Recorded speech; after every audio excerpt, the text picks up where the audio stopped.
Cameroun, Bandou, Africa, Bandou, through the world, Bandou. Olympique, oui. PSG, beaucoup de personnes sont contentes. Oui. Le Paris Saint-Germain qui a battu Manchester City 4-2. Voilà, c'était au thème d'un match très bien animé. Il faut dire que le Paris Saint-Germain a pris le meilleur sur Manchester United, comme tu viens de dire, 4-2. C'était hier. C'était la 7e journée de la Ligue des Champions. Malgré les 2 buts de retard, les Parisiens ont réussi à renverser les Citizens. So, il faut dire que quand le match a commencé, c'est les Citizens qui avaient déjà scoré. Ils avaient scoré 2 buts et les Parisiens sont venus derrière pour marquer 4 buts. Dans tout temps, le match avec la volonté d'imposer leur pressing. Ils ont tout fait. On a eu les joueurs comme Dembélé, Ramos, Bakola qui a enflammé, il faut dire, hein, le Parc des Princes. C'était quelque chose de très agréable pour ceux qui ont regardé ce match-là.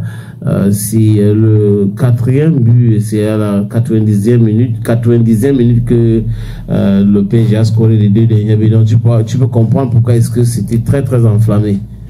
Les supporters parisiens étaient très contents. They were very content, very happy. Hein?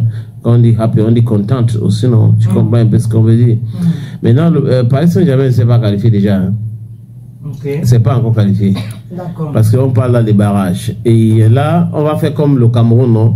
Si le Niger gagne, si tel fait ceci, si tel gagne 2-0, voilà. C'est tombé aussi sur la tête des Parisiennes. Et on a 2 options. Tu veux savoir? Le Paris ne doit pas perdre à Stuttgart. Donc, ils vont jouer les matchs à Stuttgart. Donc, ils doivent tout faire pour gagner. Ça, c'est la première option pour se qualifier. Deuxième, le PSG. Si le PSG perd donc à Stuttgart, et au moins, il y a 3 conditions souvent à remplir. Donc, le Dynamo Zagreb ne doit pas gagner contre le Milan AC. Benfica peut perdre contre la Juventus d'un but de plus que Paris contre Stuttgart. Donc, Benfica doit perdre. Manchester City ne doit pas gagner contre Bruges. Et le Sporting de Lisbonne doit perdre contre la Bologne sur un écart similaire pour l'âge défaite de PSG à Stuttgart. Là encore, Shakhtar Donetsk ne doit pas, il faut le dire, battre Borussia Dortmund. Donc c'est très compliqué. Les si gagnent montent, moi et descend.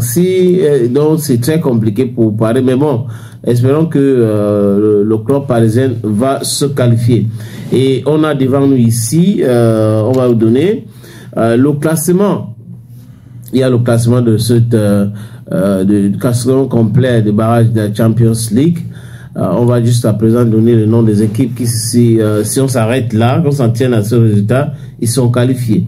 On a Liverpool qui est en première position avec 21 points, FC Barcelone 18 points, donc 2e position, 3e position Arsenal avec 16 points, Inter Milan est 4e avec 16 points, Atlético de Madrid est 5e avec 15 points, Milan AC est 6e avec 15 points, Atalanta Bergame à 14 points, donc 7e position. 8e position, Bayern Leverkusen, 13 points. 9e position, Aston Villa, le club anglais, 13 points.